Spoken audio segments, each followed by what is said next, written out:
Bhagavad Gita with Commentaries. Edition and Commentaries by Vladimir Antonov.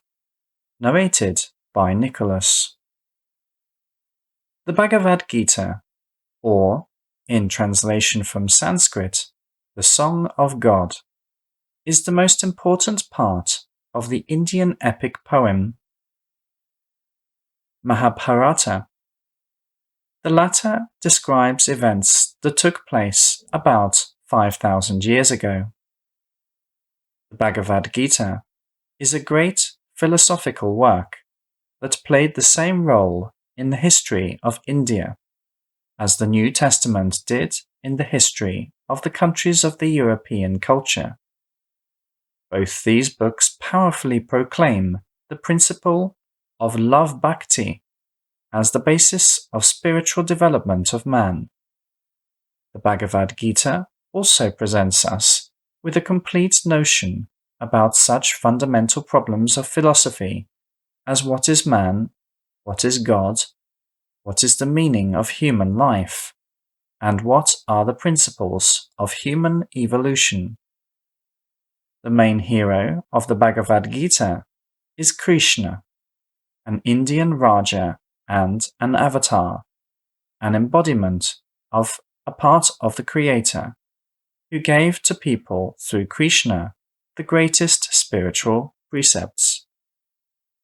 Philosophical truths are expounded in the Bhagavad Gita in the form of a dialogue between Krishna and his friend Arjuna before the military combat. Arjuna had been preparing for this righteous battle, but when the day of the battle came, and Arjuna with his army was standing in front of the warriors of the adverse party, he recognized among them his own kinsmen and former friends. And he, being provoked to it by Krishna, began to doubt his right to participate in the battle. He shared these doubts with Krishna. Krishna reproached him, "Watch how many people gathered here to lay down their lives for you, and the encounter is unavoidable. How can you, who brought these people here to die, leave them at the very last moment? Since you, a professional warrior, took up arms, then fight for the righteous cause, and understand that the life of each of us in the body is but a short period of the true life. Man is not a body and does not die with the death of the body, and in that sense, no one can kill and no one can be killed." Arjuna, intrigued by these words of Krishna, asked him more and more questions, and from Krishna's answers it becomes clear that the path to perfection goes not through killing, but through love. Love at first for the manifested aspects of God Absolute, and then for the Creator himself. These answers of Krishna are the essence of the Bhagavad Gita, one of the greatest, by the profoundness of wisdom and the breadth of the fundamental problems covered, books existing on the earth. There are several translations of the Bhagavad Gita into Russian language. Among them, the translation by A. Kamenskaya and I. Mansyali reproduces the meditative aspect of Krishna's sayings best.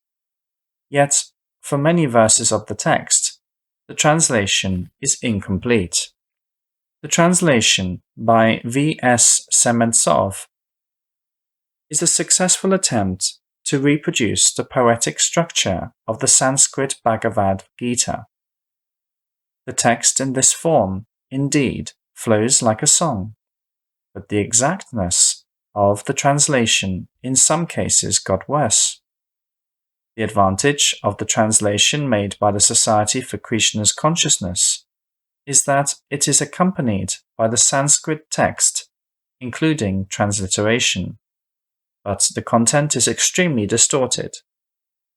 The translation, made under the editorship of B.L. Smirnov, is supposed, according to the intention of the translators, to be highly exact, yet its language is somewhat dry. But, as it happens to the all-mentioned translations, many important statements of Krishna were not understood by the translators, and thus were translated incorrectly. Among such typical errors is the interpretation of the word Atman as smaller than the smallest, and not as subtler than the subtlest, or translation of the word Buddhi as supreme mind, pure thought, etc., and not as consciousness. Only the translators who have mastered the highest levels of yoga can avoid such errors. Here the readers are presented with a new edition of the translation of the Bhagavad Gita made by the compiler of this book.